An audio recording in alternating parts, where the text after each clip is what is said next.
Hello, Giuseppe here. Well, this time we're going to put this guy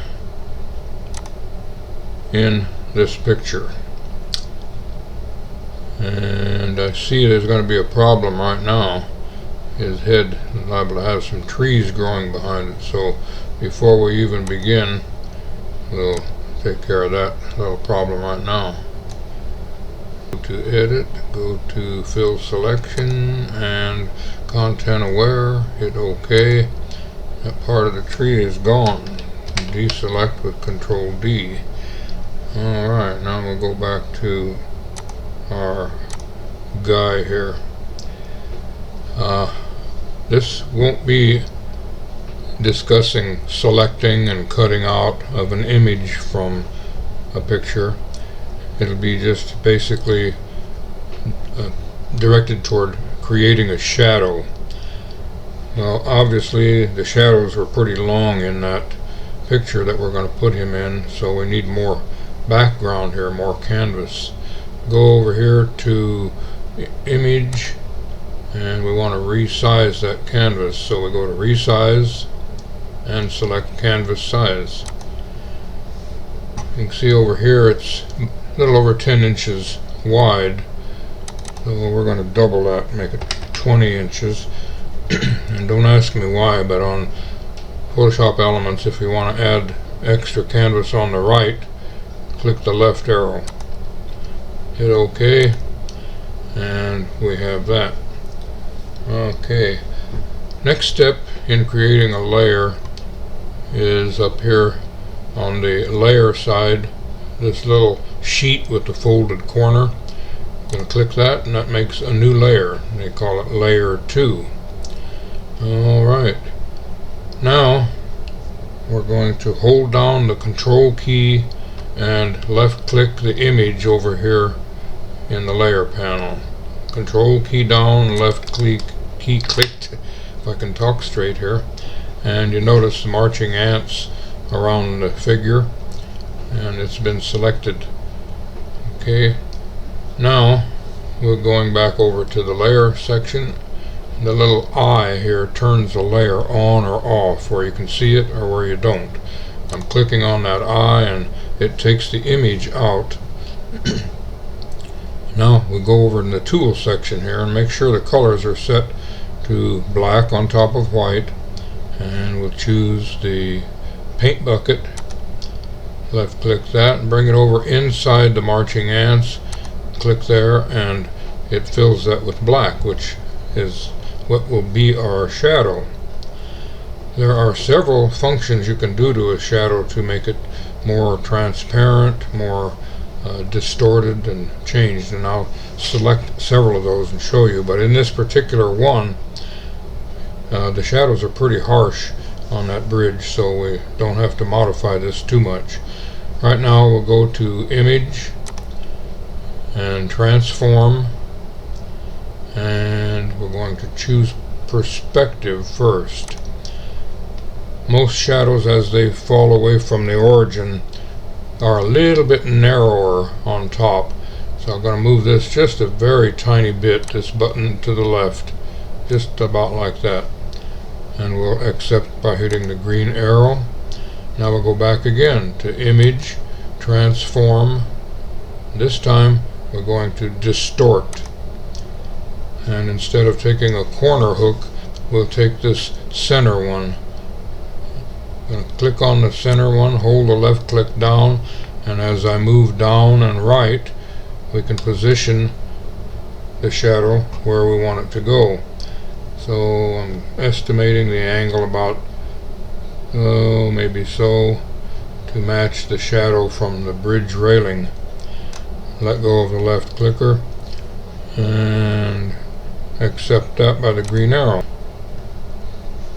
Unclick the eye over here on the layer panel to see the relationship between the shadow and the image.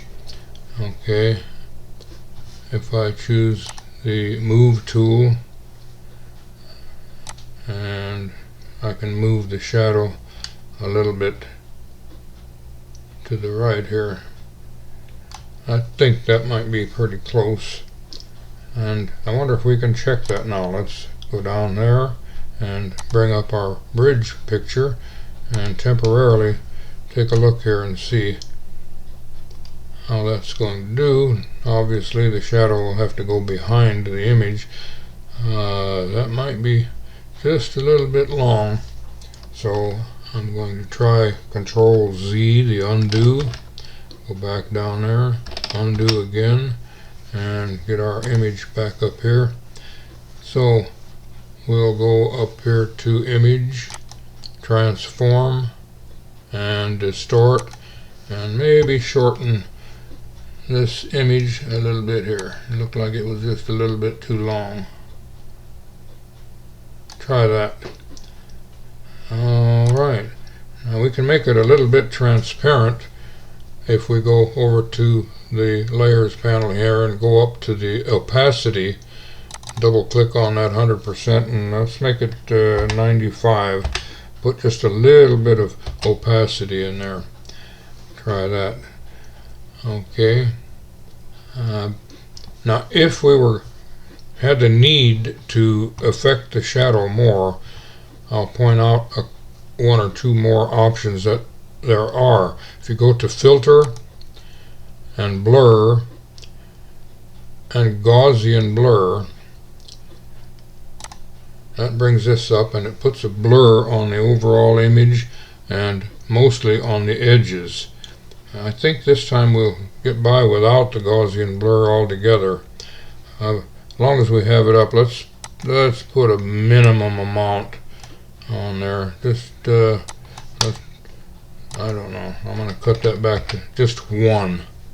Hit OK. Alright, there is another control, and that's called the, under Filter, and we'll go to Radial Blue.